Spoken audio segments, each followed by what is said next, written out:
যে প্রথম কথা হচ্ছে যে যদি পাস দেয়া হয়, মাননীয় মুখ্যমন্ত্রী বলেছেন আজকে আমি যোগ্যদেরকে নিয়ে বসেছি, তার মানে যোগ্যদের লিস্ট ওনার কাছে আছে, তাহলে কোর্টে সেই যোগ্যদের লিস্ট দেননি কেন? দ্বিতীয় যে বিষয়টি আমাদের কাছে খবর, যে এই পাসও নাকি আবার বিক্রি হয়েছে, সেখানেও দুর্নীতি। এই পাসও বিক্রি করা হয়েছে, টাকা দিয়ে লোকে কিনে সেখানে ঢুকে গেছে। এবং মাননীয় মুখ্যমন্ত্রীর এই যে বক্তব্য, এই বক্তব্য প্রমাণ করছে সরকারের কাছে সব তথ্য থাকা সত্ত্বেও সরকার কোনো একটি বিশেষ কারণে, সেই কারণটা একটাই, সেটা হচ্ছে অযোগ্যদেরকে বাঁচানো, চোরদেরকে বাঁচানো, তার পার্টির নেতাদেরকে বাঁচানো। এবং যারা এখন অযোগ্য হয়ে গেলেন, যারা টাকা দিয়েছেন, এরা তো শুধু টাকা দিয়েছে তা তো নয়, কয়েক লক্ষ মানুষ আরও টাকা দিয়েছে, যাদের নামই আসেনি লিস্টে, তারা অপেক্ষা করে বসে আছে পাড়ার দাদাটা, তিনো দাদাটা আমাদের টাকা ফেরত দেবে।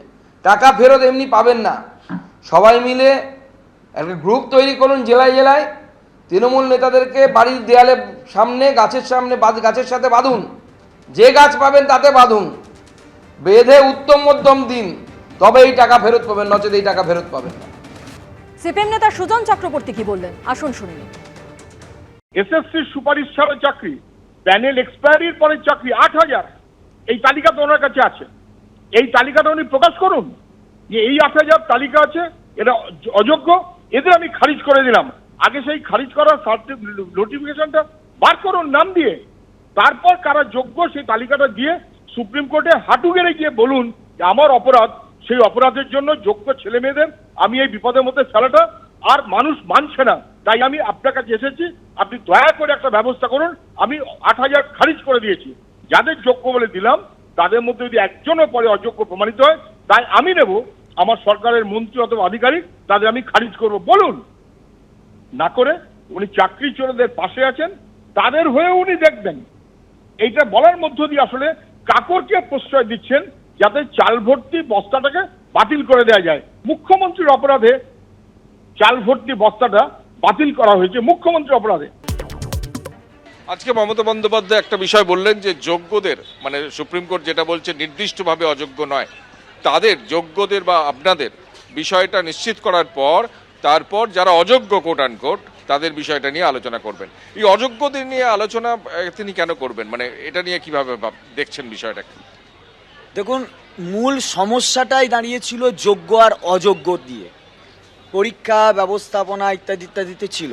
কিন্তু যোগ্য আর অযোগ্য এই যে দুটো অংশ, মানে আমার প্যানেলটার উপর প্রশ্নচিহ্ন হয়েছিল, মানে পিটিশন দায়ের হয়েছিল কিন্তু পরীক্ষা ব্যবস্থা নিয়ে নয়, এই অযোগ্যরা ঢুকে অবৈধভাবে চাকরি পেয়েছিল তার জন্যই, এবং তার জন্যই আমরা বিপদগ্রস্ত হয়েছি।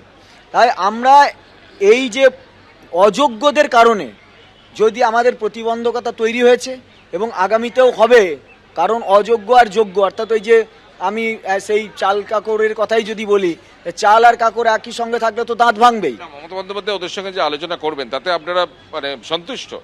না, সেটা তার ব্যক্তিগত ব্যাপার, সে ব্যাপারে আমরা বলতে পারি না। আমরা বলবো না তার সঙ্গে বসবে কি বসবে না, সেটা তার ব্যক্তিগত ব্যাপার, তার রাজনৈতিক ব্যাপার। কিন্তু আমি চাইবো সব সময় যারা আমরা যোগ্য তাদের পক্ষে কথা বলতে, কারণ যোগ্যদের এন্টারটেনমেন্ট করতে গিয়ে, অযোগ্যদের এন্টারটেনমেন্ট করতে গিয়ে যদি যোগ্যদের কোনো ক্ষতি হয়, তাহলে সে যেই হোক না কেন তাকে কিন্তু আমরা কোনোভাবেই ছেড়ে কথা বলি। ভলেন্টিয়ারি সার্ভিসের কথা বলা হচ্ছে, এই শব্দবন্ধে আপনারা সন্তুষ্ট? এখানে যারা আছেন প্রত্যেকে না, মুকুটহীন রাজা কখনো সন্তুষ্ট হয় না। আমার নামের আগে ডেজিগনেশন অ্যাসিস্ট্যান্ট টিচার, আমি সেখানে সিভিক ভলেন্টিয়ারি, এই শব্দবন্ধগুলো তো সন্তুষ্ট নয়, কোনোভাবেই সন্তুষ্ট নয়, কেউই নয়। না, এটাতে আমরা কেউই সন্তুষ্ট হতে পারি না। আমরা অ্যাসিস্ট্যান্ট টিচার ছিলাম এবং সেটাই থাকতে চাইছি, এবং থাকতে চাইছি মানে কি, থাকা উচিত। কারণ এই ডেজিগনেশন মোছার ক্ষেত্রে আমাকে অযোগ্য হতে হবে, কিন্তু আমি তো অযোগ্য নয়।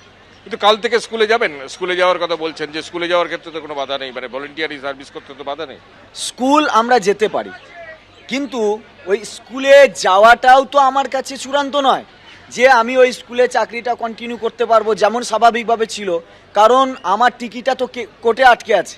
তাহলে আমি স্বাভাবিক সঙ্গে স্কুলে যাব, সেটা আমার মনে হয় যে আমরা যেতে পারবো না, কারণ রাস্তা ছেড়ে আমি সম্পূর্ণরূপে স্কুলেও যেতে পারবো না, তাই আমাকে হয়তো ব্যালেন্স করতে হতে পারে। কারণ আমি স্কুলে যেহেতু আমি বহাল থাকতে চাই এবং ওটা আমার অধিকার, কারণ আমাদের যে জায়গা, ন্যায়ের জায়গা, সেই ন্যায়ের জায়গায় অধিকার। তাহলে আমরা যেহেতু এখনই আমাদের মিটিংটা হলো, আমরা সবার সঙ্গে আলোচনা করব আগামী পদক্ষেপ কি নেব, স্কুল যাব কি যাব না, সেটা আমরা আমাদের বিবেচনার জায়গা থেকে দেখব, পর্যালোচনা করব, তারপরে সিদ্ধান্ত নেব। আপনাদের সবার উদ্দেশ্যে একটা প্রশ্ন, যে আপনারা কি সন্তুষ্ট আজকের বৈঠকে?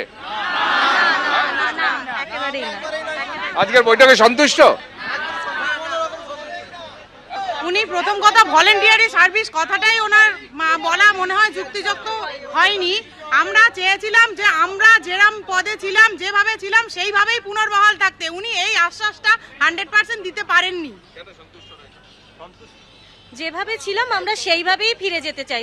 এসএসসির ওয়েবসাইটে প্রকাশ করতে হবে, সেই লিস্ট নিয়ে সুপ্রিম কোর্টে যেতে হবে, এটাই আমাদের দাবি। যোগ্যদের লিস্ট পিডিএফ আকারে এসএসসি সার্ভারে পাবলিশ করে রিভিউ পিটিশন করা, এটাই আমরা চাই, এটাই আমরা চাই। আপনারা কাল থেকে স্কুলে যাবেন? আমরা যাব না, আমরা স্কুলে যাব না। যতক্ষণ পর্যন্ত ফিরিয়ে দিতে হচ্ছে না আমরা যাব না স্কুলে। মমতা বন্দ্যোপাধ্যায় একাধিক প্রতিশ্রুতি দিলেও অন্তত একটা বড় অংশ যারা চাকরিহারা তারা বলছেন তারা সন্তুষ্ট নন এবং তারা স্কুল যাবেন কিনা এখনো নিশ্চিত নয়। যদিও তারা বৈঠকে বসছেন, বৈঠকের পর পরবর্তী সিদ্ধান্ত, পরবর্তী কর্মসূচি তারা ঘোষণা করবেন। কিন্তু তারা বারবার বলছেন যে পদে তারা ছিলেন, যে পদ থেকে তারা চাকরি হারিয়েছেন, সেই পদে সসম্মানে তারা স্কুলে ফিরতে চান, তার ব্যবস্থা মমতা বন্দ্যোপাধ্যায়কে করতে হবে। ক্যামেরায় শ্যামল জানার সঙ্গে কৃষ্ণেন্দু অধিকারী, এবিপি আনন্দ, কলকাতা।